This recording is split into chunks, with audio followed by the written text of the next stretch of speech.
Okay, so people who are involved in lead gen are pretty busy, so we're going to make this one as fast as possible. This is the lead gen report that you asked for, and to give you the full, big, long, crazy name of it, it's called the Customer-Centric Lead Generation Scoring Algorithm, and it's done by analyst Bernie Doyle.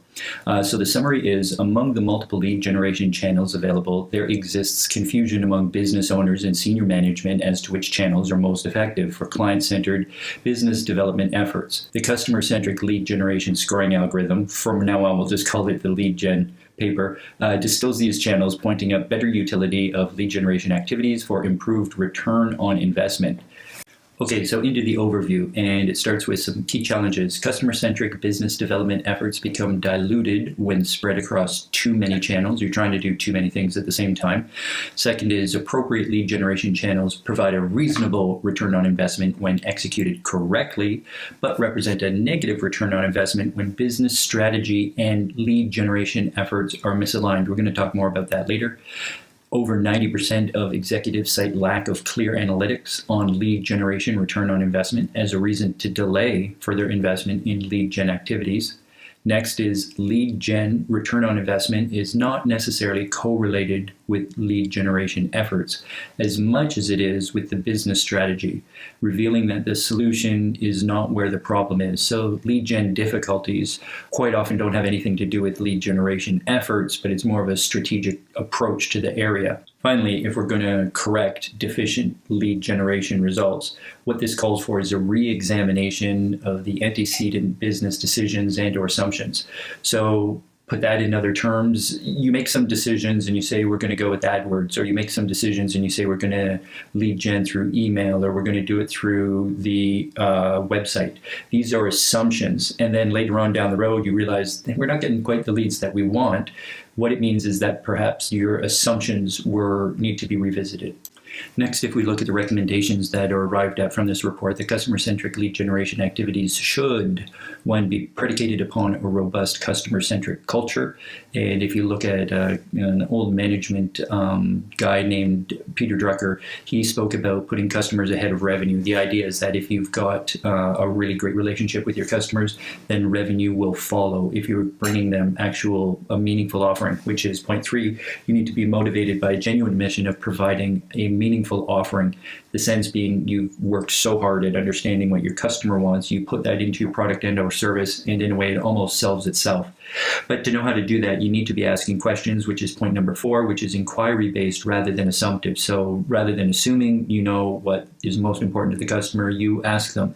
Many people in the assumption stage think, well, it's always on price, but very frequently that proves to be a wrong assumption.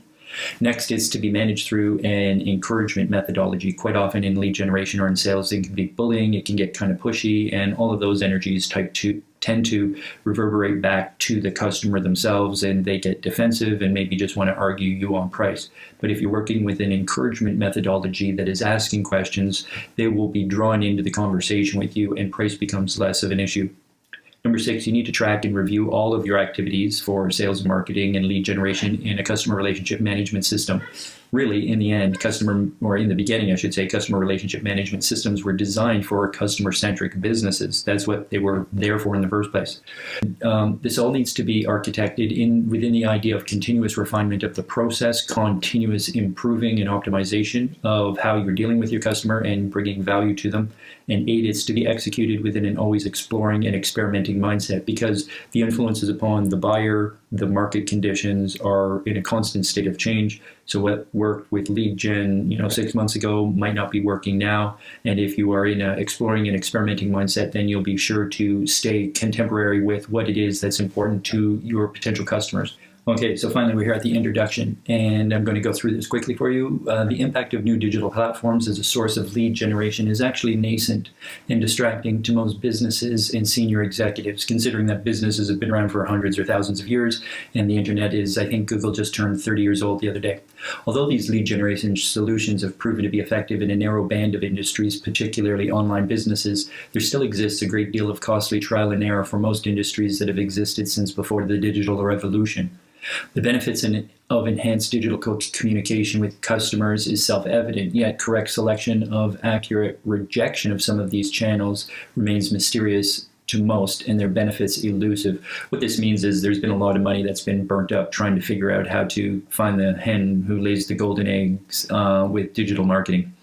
Digital communications with customers is still a fresh arrival when compared with the time-honored practices going back hundreds to thousands of years. So scope of analysis. An encompassing comparison of a wide array of lead generation activities existent is daunting. Yet we believe this is necessary mainly due to the hyperbole of digital self-promotion. Fundamentally, digital puts you closer and further away from your customer at the same time. Evidence shows that digital communication has supplanted more powerful channels of customer communication. In some cases, creating the opposite effect of what the intended result was. The data set spans from creative to direct marketing across both digital and analog spheres. So what this means is we're really trying to compare, is there other ways? What about the old time-honored ways of person-to-person dealing? So what we have here is a list of, the categories of how people can deal with each other. So one is person-to-person, one is something on paper to person, so that'd be print media. There's sound to person, which is radio. There's digital to the person, that's getting an email or some kind of electronic form. There's voice to person, which is radio. Again, sounds in radio and voice are a little bit different because you can be talking to a person on the phone. And then there's structure to person, so it's like the big outside of a bank or the great big beautiful looking entryway to a restaurant. That's structure to person. That's lead generation. And so we're really stretching the scope of what we're trying to include inside of considering how to generate leads. It shouldn't be surprising that when embracing a customer-centric strategy as a company-wide directive, the building of very personal relationships with select customers comes to the fore. The data in this report points up the efficacy of lead generation activities for the customer-centric business into a hierarchy, which in many ways appeals to common sense and respects the fact that all things being equal, people do business with people. So we're going to move into a perspective here. Examination of lead generation channels from the perspective of a customer-centric business strategy. So first and foremost, the alignment of a business needs to be considered, their strategic alignment, to see if this report is going to be of any good for them. The data set is being analyzed using a customer-centric measurement model. As such, findings will be inappropriate for businesses with a different strategy. For example, some businesses have product-centered approach or process-centered approach, and this data isn't meant for those companies. So small to medium-sized businesses will find this report useful. Movement to a customer-centric strategy is a global decision for a business which inherently affects all departments and personnel. The choice to embrace customer centricity is not trivial and has its own implications which need to be tended to before the more granular aspect of lead generation as a customer-centric business becomes pertinent. Once customer centricity has been established, though, the process of lead generation takes on an intriguing complexion, namely, how do we go about generating leads where the leads themselves represent the prime reason of our business? The point needs to be expanded upon because it's subtle. So here's a comparison. So if you take a customer-centric point of view, it says, how do we generate leads for whom our software was designed to add value to their lives? Where a product-centered approach would be, how do we get our software used by people who haven't used it before? A process-centric approach would be, how do we get more users of the software? So that's an important three-step comparison there. So we're going to give some description of lead generation in general. So there's a couple of descriptions. So the primary description of lead generation is activities for discovering people with stresses and aggravations your offer can allay. So you're solving a problem. Secondary definition is activities for discovering people whose experience would be better with your offering. And so looking just at the word, there's a lot of discovery going on here. So dis means remove and cover what blocks you from knowing or seeing. So discovery is the process of discovery is to obtain evidence through exploration and inquiry.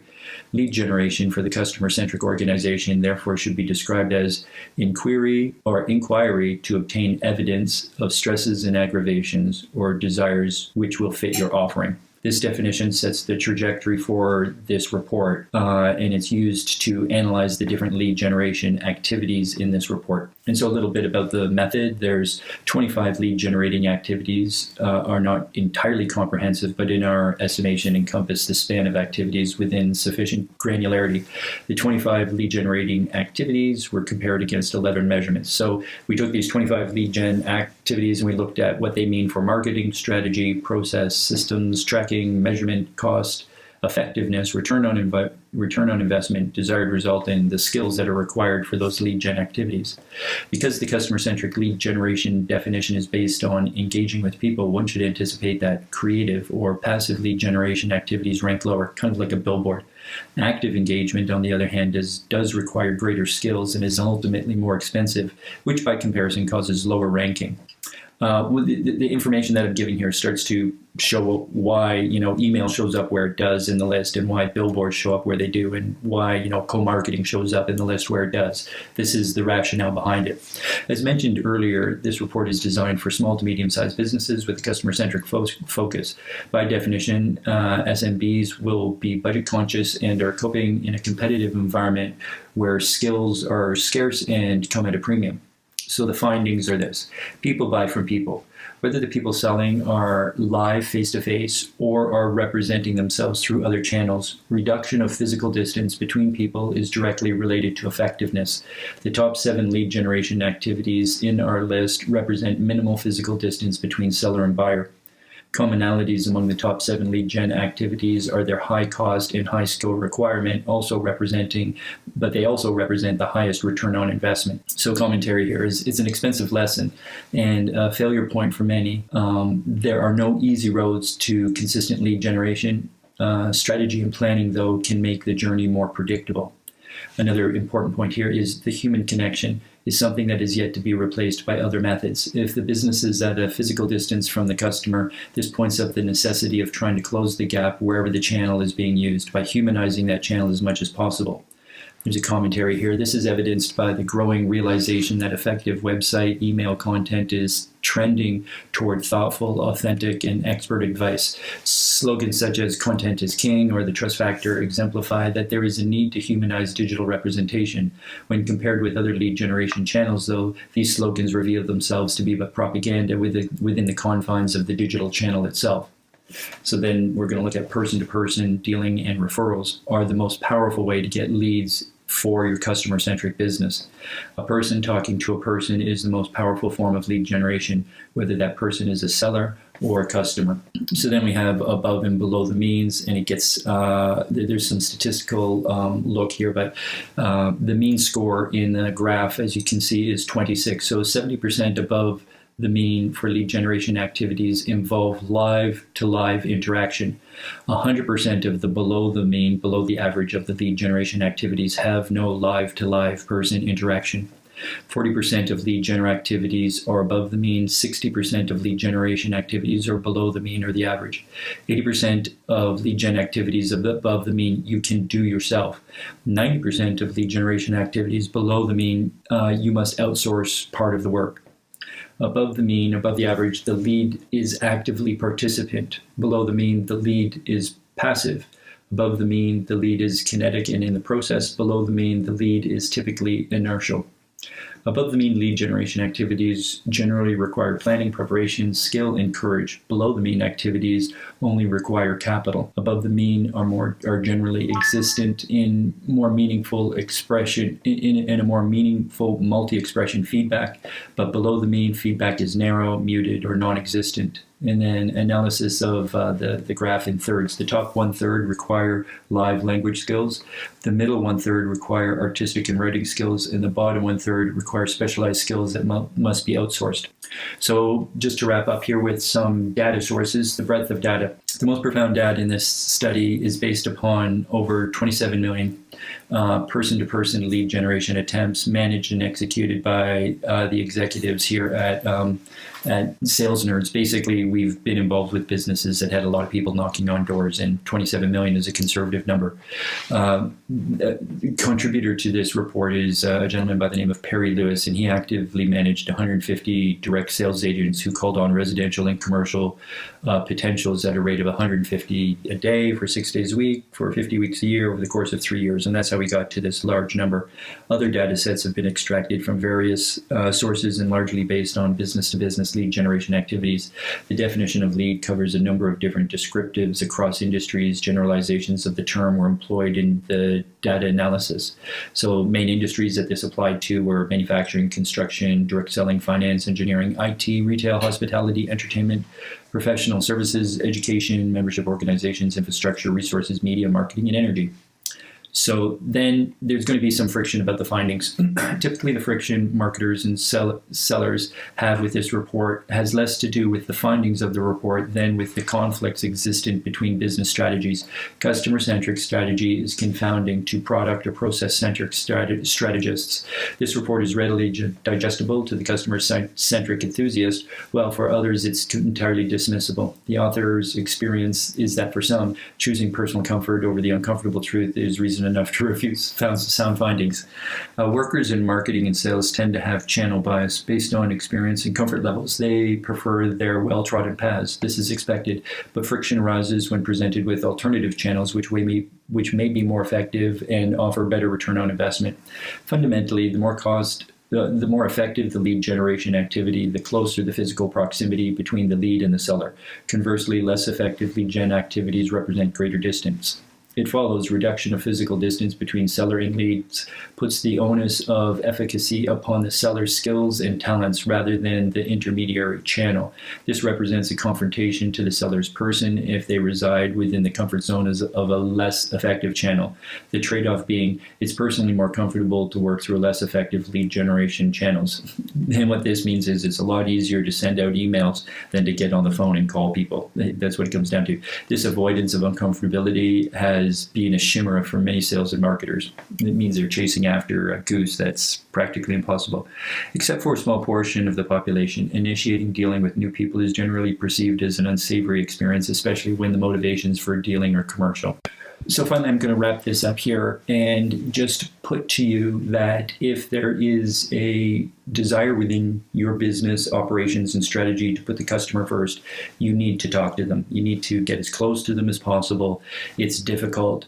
It's uncomfortable as an individual to do it, but if you can close that gap, this is actually the best way for a customer-centric business to generate leads, and everything else is going to cost more and be less effective. That's the simple lesson. People buy from people, and so if you want to be selling, you should be dealing directly with people. Furthermore, having a very well thought out sales process and your questions of leading them through the sales pipeline and the sales funnel can then lead to more profitable sales. And there's more content coming from Sales Nerds to do with that. So thank you very much if you made it all this way, and talk to you soon. Bye.